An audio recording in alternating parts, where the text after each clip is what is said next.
Good morning students. आज आपण नवीन टॉपिकला सुरुवात केलेली आहे. Accounts of not for profit concern.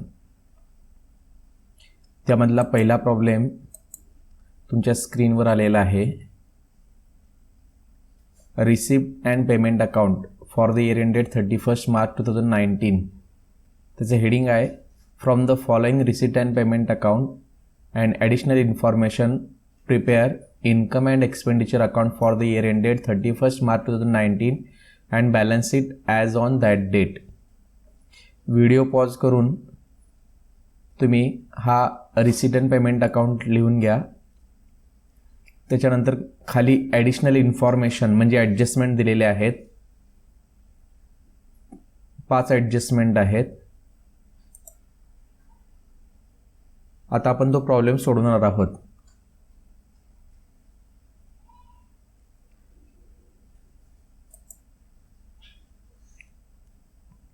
He receipt side आहे, पेमेंट साईड आहे.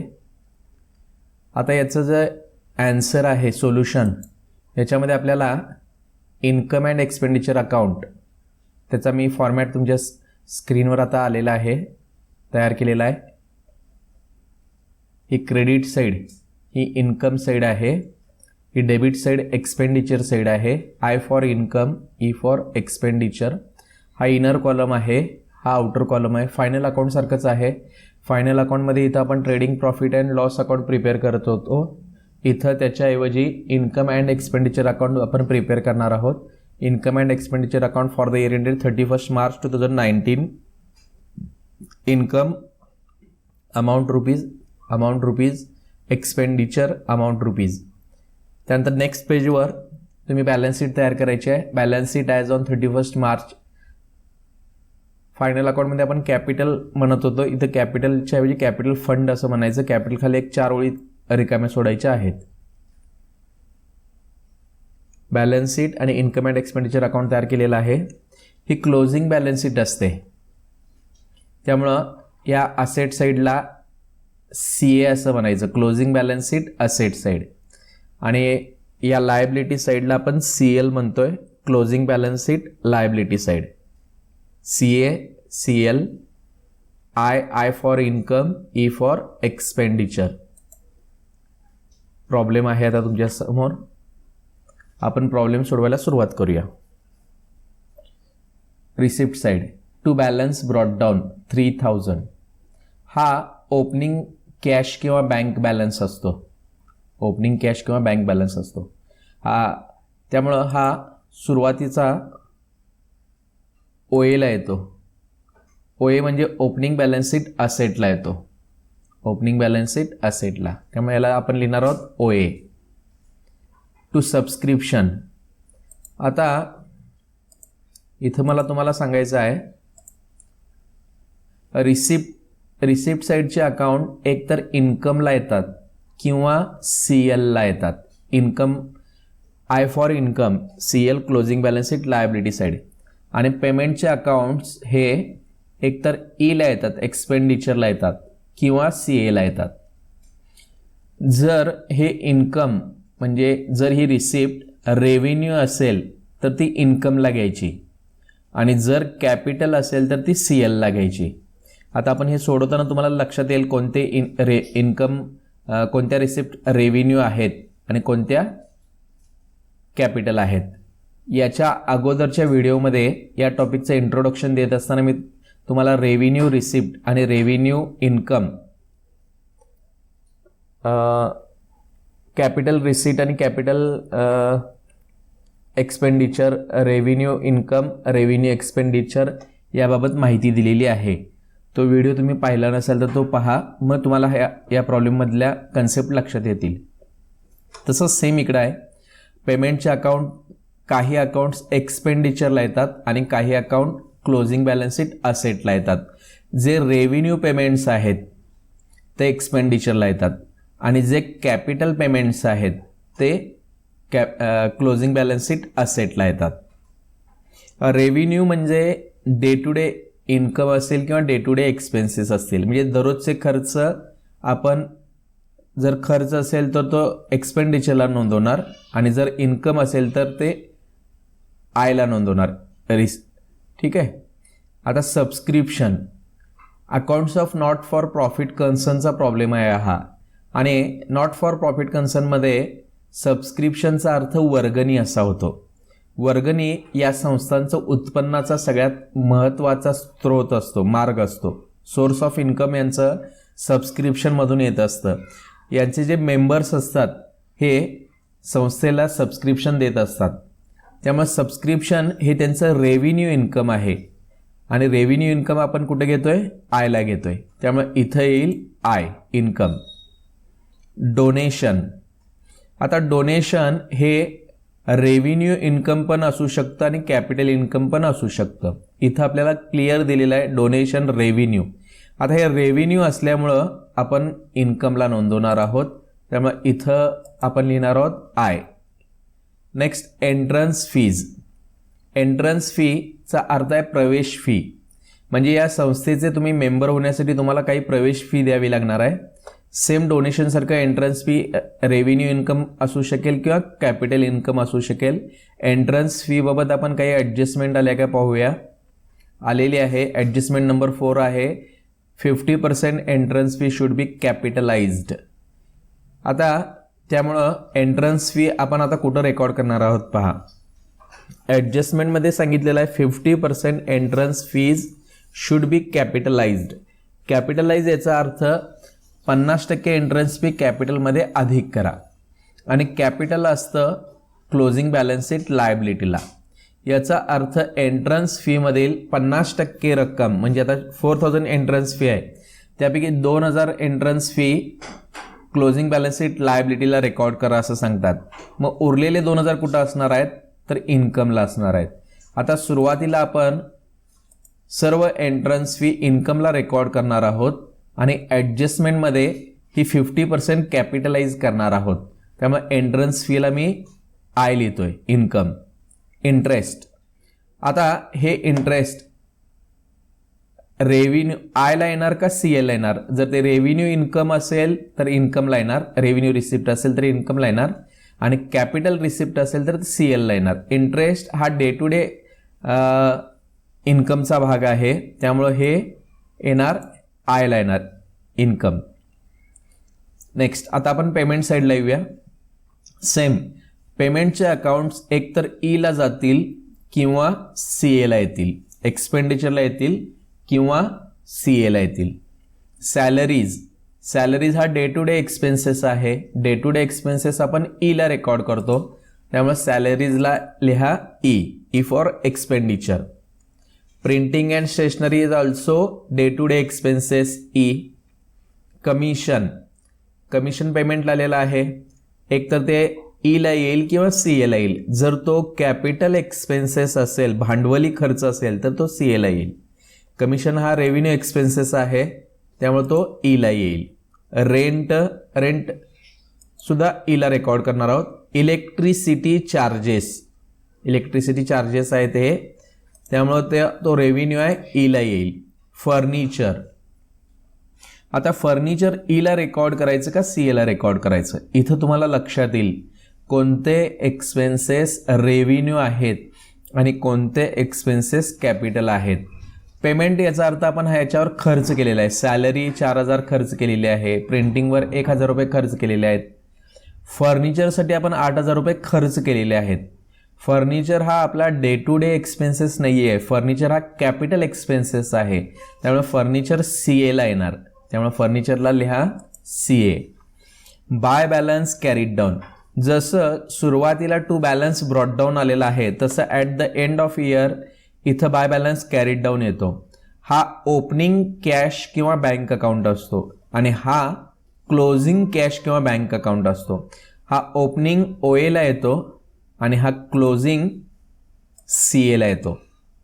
अशा प्रकारे आपला रिसीट अँड पेमेंट अकाउंट या इन्कम एक्सपेंडिचर आणि बॅलन्स शीटमध्ये आपण पोस्ट केलेला आहे. आता आपण ॲडिशनल इन्फॉर्मेशन म्हणजे ॲडजस्टमेंटमध्ये येऊया. First adjustment, outstanding rent was ₹200. Outstanding rent was ₹200. ॲडजस्टमेंटचं नाव आहे आउटस्टँडिंग. ॲडजस्टमेंटचं नाव आहे आउटस्टँडिंग. आणि आता रेंट रिसिप्ट आहे का पेमेंट आहे? रेंट रिसिप्ट आहे का पेमेंट आहे? आता मी रिसिप्ट पेमेंट म्हणण्याऐवजी असं म्हणेन रेंट इन्कम आहे का रेंट एक्सपेन्सेस आहे? पाहूया. रेंट कुठं आलेला आहे? रेंट पेमेंटला आलेला आहे आणि रेंटला आपण ई लिहिलेलं आहे, म्हणजे रेंट आपला काय आहे? एक्सपेन्सेस. पहा, म्हणजे ॲडजस्टमेंटचं नाव काय तयार झालं? ॲडजस्टमेंट कोणती तयार झाली? Outstanding expenses. Outstanding expenses was ₹200. इथं मी रेंट कन्सिडरच करत नाही आहे, मला फक्त इथं एवढंच हवं आहे, हा जो अकाउंट आलेला आहे हा एक्सपेंडिचर आहे का इन्कम आहे? जर इन्कम असेल तर ॲडजस्टमेंट तयार होईल आउटस्टँडिंग इन्कम. जर तो एक्सपेंडिचर असेल तर ॲडजस्टमेंट तयार होईल आउटस्टँडिंग एक्सपेंडिचर.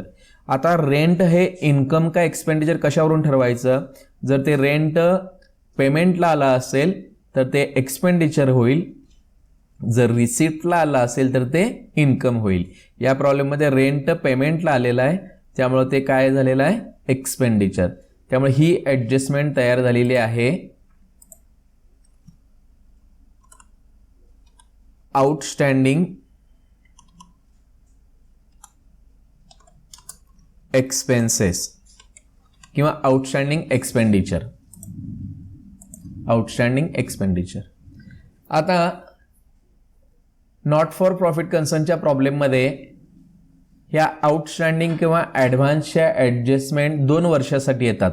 एक लास्ट इयरसाठी येतात आणि दुसरी करंट इयरसाठी येतात.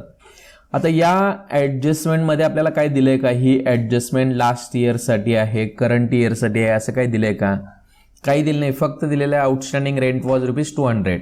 जर असं आपल्याला काही दिलं नसेल, ही ॲडजस्टमेंट कोणत्या वर्षासाठी आहे किंवा असं दिलं असेल फॉर 2019 फॉर 2018 असं काही दिलं असेल, वर्ष दिलं असेल, तर आपण सांगू शकतो ही ॲडजस्टमेंट करंट इयरसाठी आहे, लास्ट इयरसाठी आहे असं सांगू शकतो. इथं आपल्याला काहीच दिलं नाही आहे, आउटस्टँडिंग रेंट वॉज ₹200 एवढंच सांगितलेलं आहे.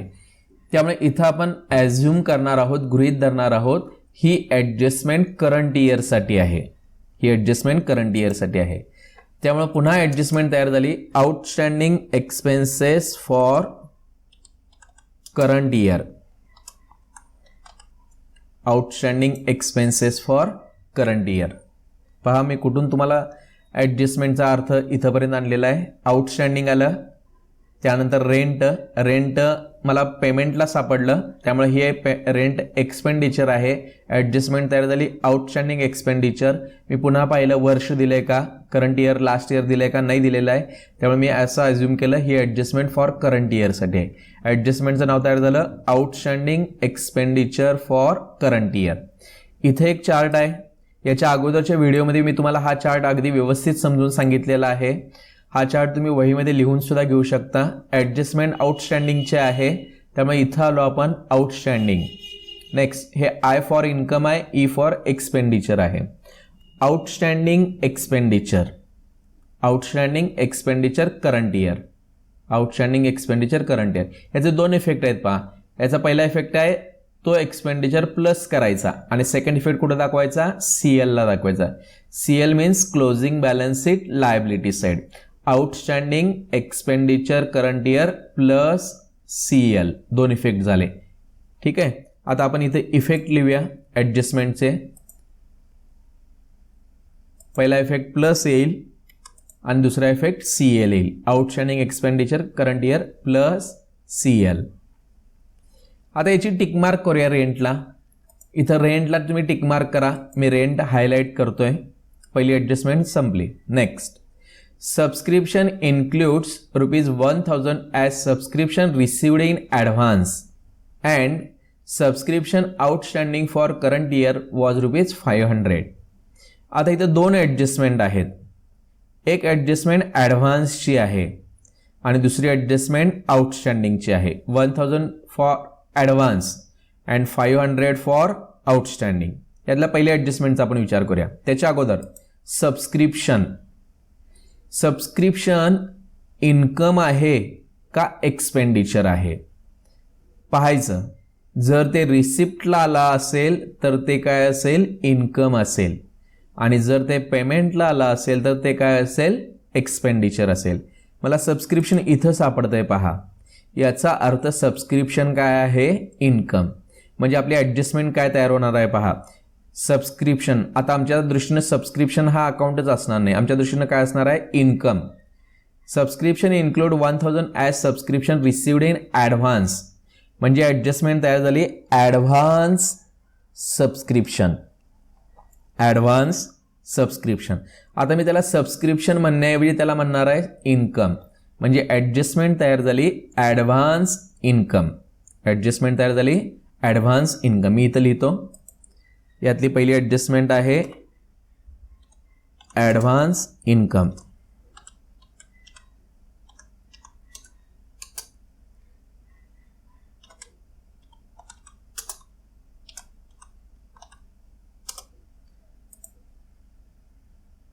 Advance income for current year. पुन्हा मी इथं बघेन इथं काय दिलंय का, करंट इयर, लास्ट इयर असं काय दिलंय का, किंवा वर्ष दिलंय का, याच्यामध्ये काय इथं दिलंय पहा, फॉर करंट इयर दिलेलं आहे. Correct.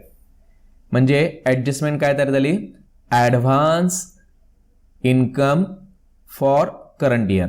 Advance income for current year. पुन्हा या चार्टमध्ये येऊया आपण. Advance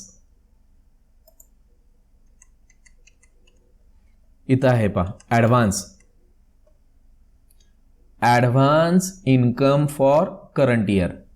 advance income for current year. याचे दोन इफेक्ट आहेत. पहिला इफेक्ट मायनस करायचा, त्या इन्कममधून मायनस करायचा, आणि सेकंड इफेक्ट तो कुठं दाखवायचा, CLला दाखवायचा. CL closing balance sheet liability side. Advance income for current year minus CL. त्यामुळं इथं मी लिहीन मायनस CL. 1000ची ॲडजस्टमेंट मायनस CL येईल. Advance income for current year 1000 आपण मायनस करणार आहोत सबस्क्रिप्शनमधून, आणि त्याचा सेकंड इफेक्ट CLला दाखवणार आहोत. आता याच ॲडजस्टमेंटमधली दुसरी adjustment, and subscription outstanding for current year. ॲडजस्टमेंटचं नाव आउटस्टँडिंग, आणि सबस्क्रिप्शन हे काय आहे, इन्कम. ॲडजस्टमेंट काय तयार झाली, आउटस्टँडिंग इन्कम, आणि तिथं दिलेलंच आहे फॉर करंट इयर.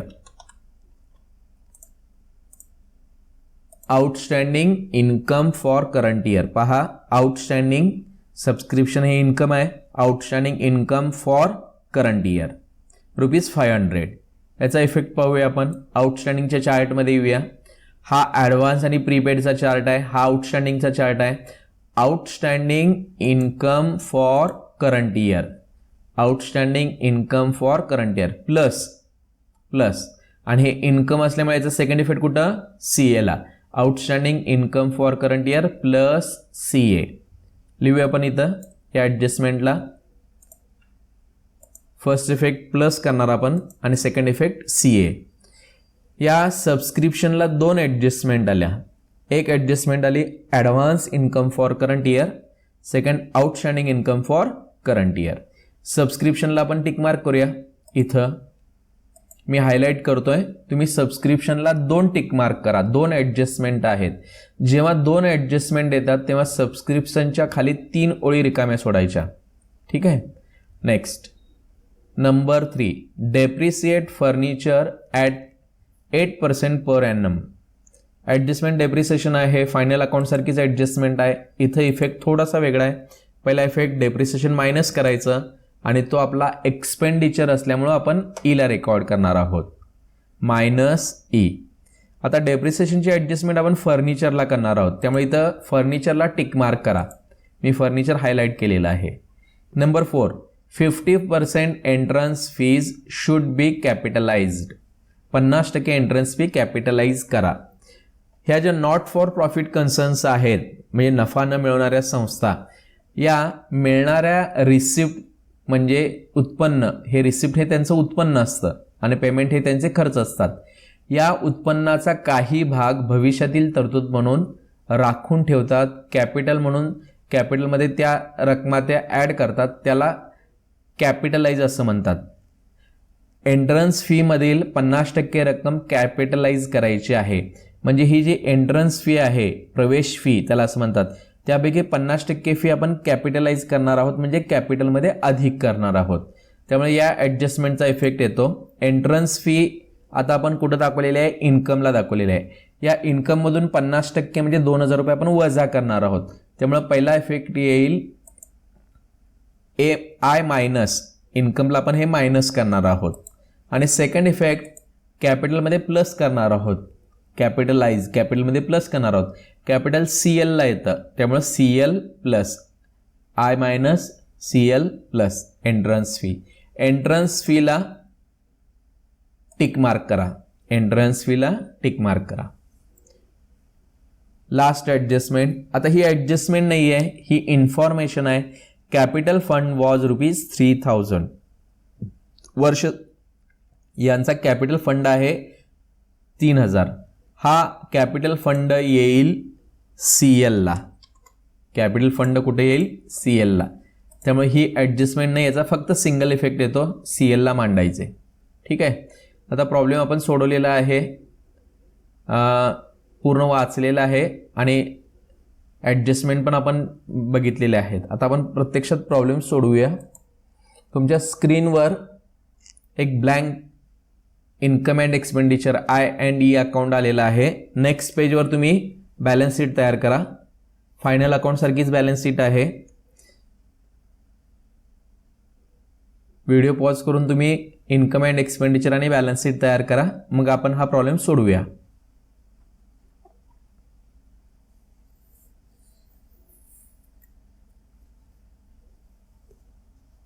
ओके. आता आपण काय काय तयार केलेलं आहे, एक आय इन्कम एक्सपेंडिचर, नेक्स्ट पेजवर CL closing balance sheet liability side, CA closing balance sheet asset side. एवढंच आपल्याला तयार केलेलं आहे. आपल्याला बाकीचं काय तयार करायला सांगितलेलं नाही आहे. मात्र इथं OA आलेलं आहे. OA opening balance sheet asset side. Opening balance sheet केव्हा तयार करायची, जर आपल्या प्रॉब्लेममध्ये आपल्याला कॅपिटल फंड दिला नसेल तर ओपनिंग बॅलन्स शीट तयार करायची. पुन्हा एकदा मी रिपीट करतो, जर आपल्या प्रॉब्लेममध्ये कॅपिटल फंडची फिगर दिली नसेल तर ती शोधण्यासाठी आपण ओपनिंग बॅलन्स शीट तयार करणार आहोत. या प्रॉब्लेममध्ये आपल्याला कॅपिटल फंडची रेडीमेड फिगर दिलेली आहे, त्यामुळे आपण ओपनिंग बॅलन्स शीट तयार करणार नाही. ओपनिंग बॅलन्स शीट म्हणजे OA आणि OL. OA opening balance sheet asset side, OL opening balance sheet liability side. त्यामुळं OAची ही जी 3000 फिगर आहे ही आपल्या उत्तरामध्ये आपण रेकॉर्ड करणार नाही. फक्त इथं OA लिहिलेलं आहे, आपण हे सोडून देणार आहोत. नेक्स्ट सबस्क्रिप्शन कुठं रेकॉर्ड करायचं आहे, आयला 5000. आणि सबस्क्रिप्शनला तुम्ही 2 टिक मार्क्स केलेले आहेत. त्यामुळं इन्कमला आलो आपण. इन्कमला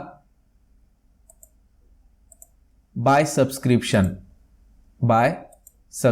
5000. आता 2 टिक मार्क, यामुळं सबस्क्रिप्शनच्या खाली 1, 2 आणि 3 अशा 3 ओळी रिकाम्या सोडा. आपल्याला तिथं ॲडजस्टमेंट करायचे आहेत, 2 ॲडजस्टमेंट करायचे आहेत. सबस्क्रिप्शन.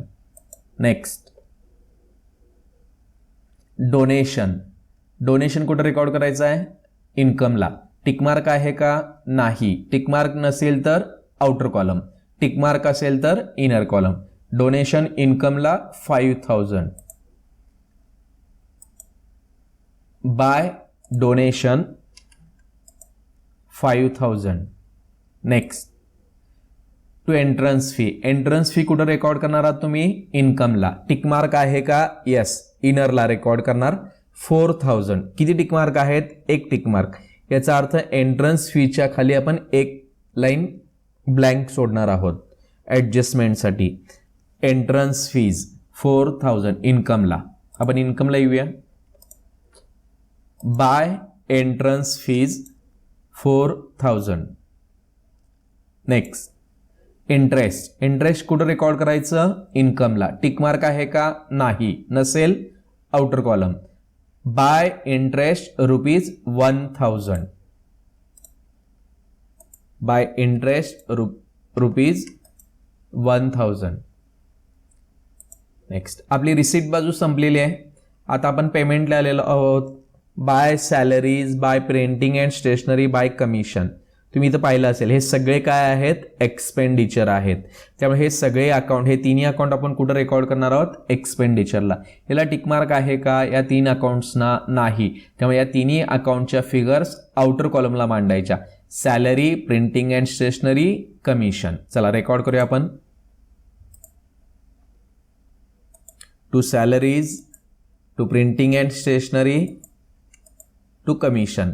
टिकमार्क नाही, outer column 4000, 1500. To salaries, to printing and stationery, to commission. Next by rent. Rent कुठं रेकॉर्ड करायचा आहे, ईला, एक्सपेंडिचरला. टिकमार्क आहे, त्यामुळे रेंट आपण इनर कॉलमला दाखवणार आहोत. 2000 रेंट, 2000 इनरला. टू रेंट 2000 एक टिकमार्क आहे, त्यामुळे रेंट खाली आपण एक ओळ रिकामी सोडणार आहोत. नेक्स्ट इलेक्ट्रिसिटी चार्जेस, हे पण कुठं रेकॉर्ड करणार आहोत, ईला. टिकमार्क आहे नाही, मग आउटरला 1500. To electricity charges 1500. Next furniture. Furniture सीएला आणि बाय बॅलन्स कॅरीड डाऊन पण कुठे येणार, सीएला. बाय बॅलन्स कॅरीड डाऊन नाही लिहायचं, याला कॅश किंवा बँक किंवा कॅश अँड बँक असं तुम्ही दोन्ही लिहू शकता. फर्निचर आणि हे कॅश आपलं सीएला येणार आहे. सीए म्हणजे असेटला येणार आहे. फर्निचरला टिकमार्क आहे, त्यामुळे फर्निचर आपण कुठं मांडणार, इनरला मांडणार आहोत. सीएला या, सीए म्हणजे क्लोजिंग बॅलन्स शीट असेटला. फर्निचर टिकमार्क आहे, इनर कॉलम 8000.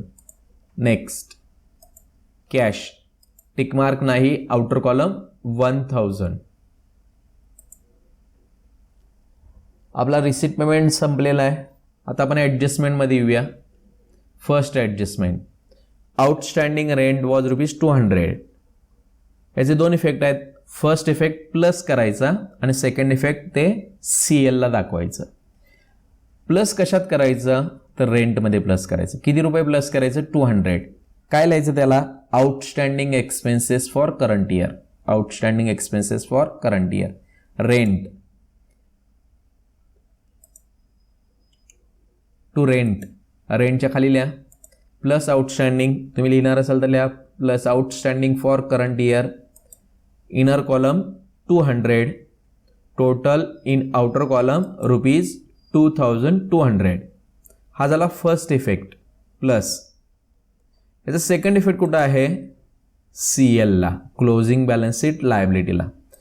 आपण येऊया सीएलला. यातली कोणती फिगर सीएलला न्यायची, 2200 का 2200.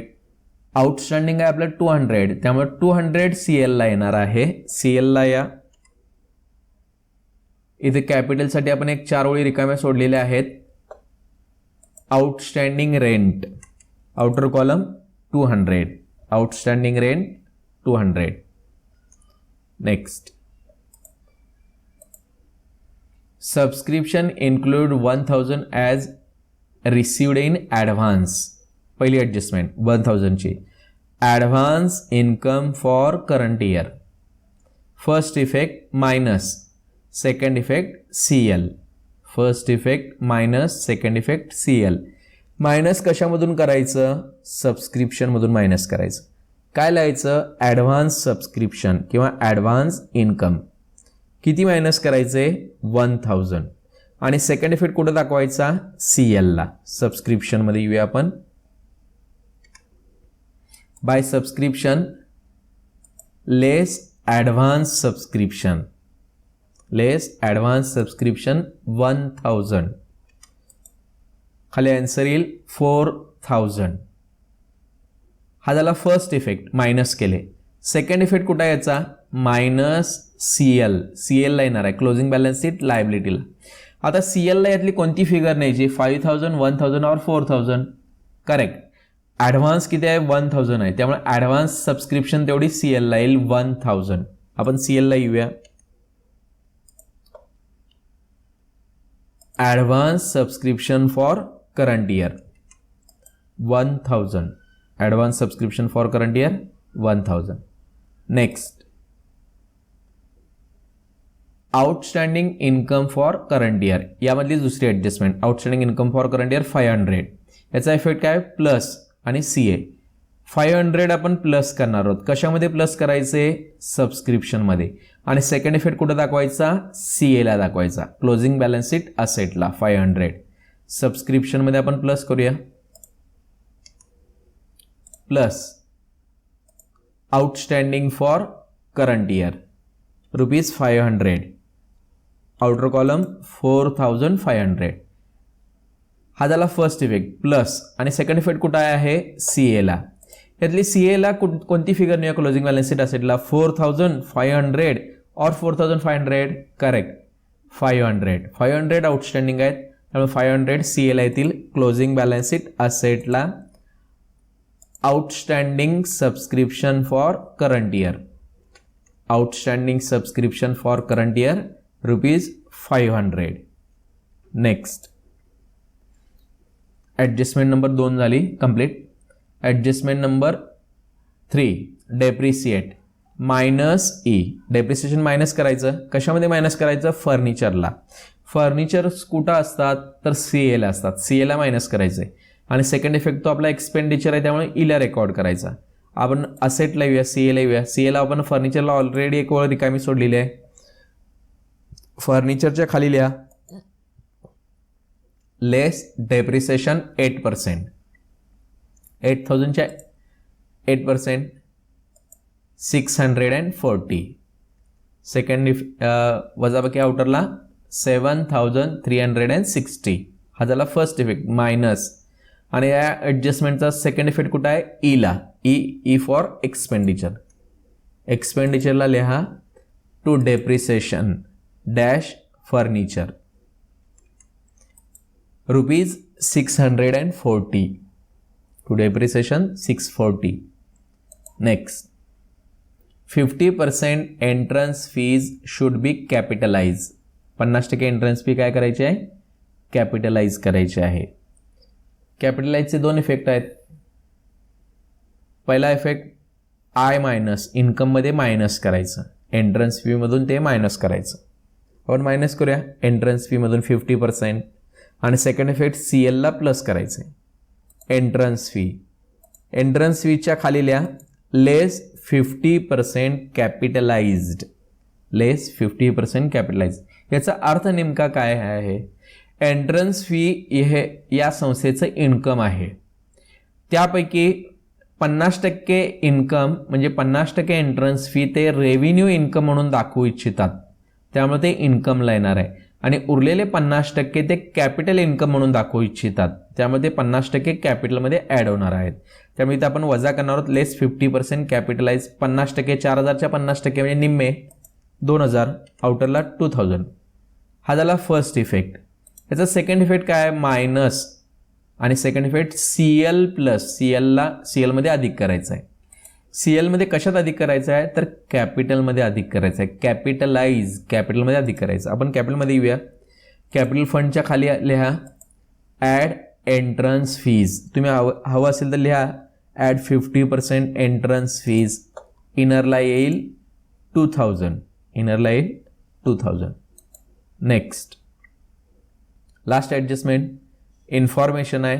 Capital fund ₹3000. फक्त सिंगल इफेक्ट येईल CLला आपण ऑलरेडी मांडलेला आहे. इनरला अमाऊंट मांडूया 2000. कॅपिटल फंड 3000, कॅपिटल फंड 3000 मांडलेला आहे. आता आपला प्रॉब्लेम संपलेला आहे. आपण रिसिट पेमेंट पोस्ट केलेला आहे, ॲडजस्टमेंट पोस्ट केलेले आहेत. आता हा जो I&E अकाउंट आहे आणि बॅलन्स शीट आहे हे क्लोज करायचं आहे. याचे स्टेप्स लक्षात घ्या. पहिल्यांदा I&E अकाउंट क्लोज करायचं आणि त्यानंतर बॅलन्स शीट क्लोज करायची. I&E अकाउंट कसा क्लोज करायचा, तर ज्या साईडची टोटल जास्त असेल त्या साईडची टोटल आपण करायची. पाहूया कोणत्या साईडची टोटल जास्त आहे.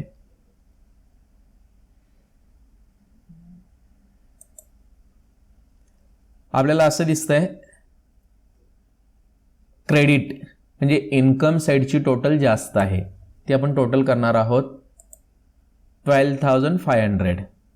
इन्कमची टोटल आली 12,500. ही टोटल एक्सपेंडिचरला मांडायची 12,500. फायनल अकाउंट तुम्हाला आता लक्षात येत असेल, तुमच्या डोळ्यासमोर फायनल अकाउंट उभारला असेल. आपण नेट प्रॉफिट असा शोधतोय, क्रेडिटची टोटल करतोय, डेबिटला मांडतोय, इथंपर्यंतची टोटल करतोय, इथून इथंपर्यंतची टोटल आपण साईडला करून घेतोय.